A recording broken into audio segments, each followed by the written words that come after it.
Greetings, fellow detectives, and welcome to Boiler Room Detective. The case of the boiler that wasn't a boiler. Chuck, my contractor friend, asked me to visit a local sewage treatment plant to look at their boilers. He said they were looking to upgrade them to more efficient boilers. We met outside the facility and walked in. Inside, we were greeted by the facilities manager and the maintenance tech, Carl. The facilities manager returned to his office, and Carl led us out through the office's back door and across the lot. The closer we got to the buildings, the more pungent the odor. We looked at 2 boiler rooms, and I logged the equipment information and took pictures. After, Carl asked us if we could look at something else. We agreed and walked into another building. I saw a large boiler, unlike any other boiler. It looked like an industrial boiler. I thought it was an intrinsically safe boiler. Intrinsically safe equipment is used when electrical components are in a hazardous area. The electrical switches and equipment are designed to limit the chance of a spark which could ignite the flammable materials in the room. Carl and his helper told me about the issues they were having with intermittent failures. As you know, intermittent failures are frustrating and sometimes difficult to troubleshoot. The boiler would randomly fail during the night, and the maintenance techs would have to come here and reset the boiler.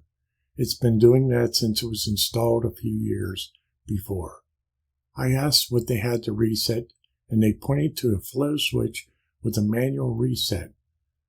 This was the first time I had seen one like this. Reviewing the wiring and piping, I noticed a loop where the supply pipe rose, went horizontal for a few feet, and dropped. On top of the loop was a black pipe, ball valve, and a plug in the outlet of the ball valve, essentially a manual air vent. Perhaps it's air-bound, I wondered. I borrowed a ladder and was ready to climb to the vent pipe when Carl said, "That boiler's full of crap." I said, "I understand your frustration, Carl. That boiler hasn't worked since it was installed." And he looked at me like I had 3 eyes. "No, the boiler and piping are literally full of sewage. It's a sludge heater, not a boiler," Carl said, and the realization hit me. "You mean there's sewage from toilets inside the boiler and piping?" I asked, pointing to the manual air vent. Carl nodded, smiling broadly. "Sorry, I don't work on anything filled with crap. But I believe your problem is air trapped on top of the loop," I said, and all 3 guys laughed. I joined in and said, "Thanks for saving me. It's a 3-hour ride home." That's when I learned to always ask about the boiler on job sites and what it heats. If you would like to contact me, my contact information is here.